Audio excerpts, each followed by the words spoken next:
Good day, Ma'am Elenita. I'm Jesreel Tasic from BSed English 3B, and today I'm going to discuss topics in video number 3.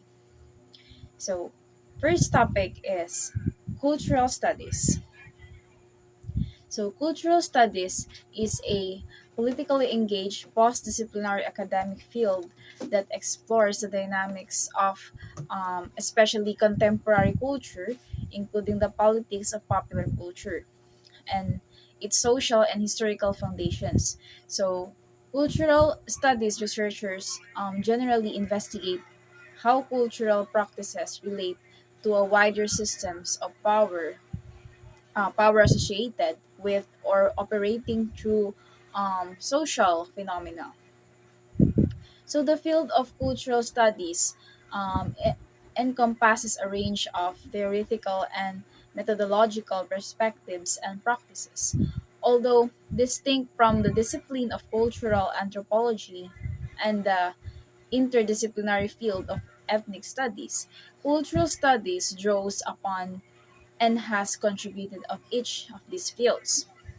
So the cultural studies seeks to understand how the meaning is generated, disseminated, contested, bound up with systems of power and control, and produced from the social, political, and economic spheres with particular social formation or conjuncture.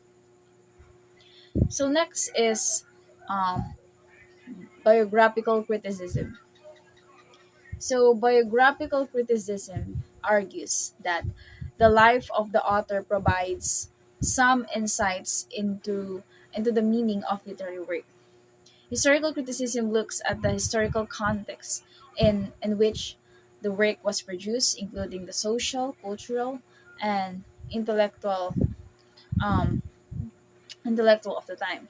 So, uh, with this type of criticism, um, popular throughout the 18th and 19th centuries. So the author and the author's intent are the targets of our analysis. So we read the text in tandem with the author's life, searching for clues about what the author meant within the words of the text and life events. So throughout most of the literary history, this is what we meant when we talk about literary criticism or literary analysis. So next is psychological or psychoanalytic by Freudian theory. So um, Freud's theory suggests that human behavior is influenced by unconscious memories, thoughts, and urge. So this theory also proposes that the psyche comprises three aspects: the id, ego, and superego. So the id is entirely unconscious, while the ego operates in the conscious mind. So that is. So next is archetype or mythological theory. So myth criticism is another of these lenses of literary criticism, which which seek to uncover meaning with text. So, myth theory focuses on finding aspects of mythological motifs in literature.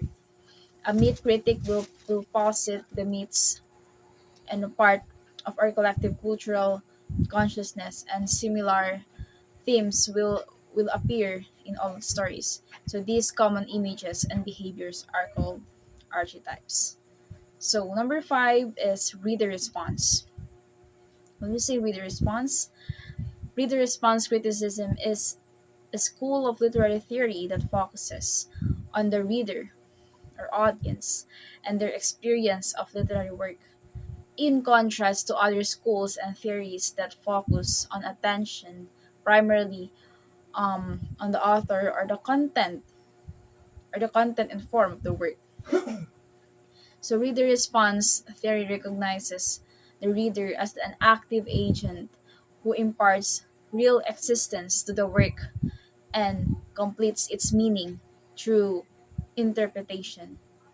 So reader response criticism I mean argues that literature should be viewed as a performing art in which each reader creates their own, possibly unique text related performance, and it stands in total opposition to the theories of formalism and the new criticism.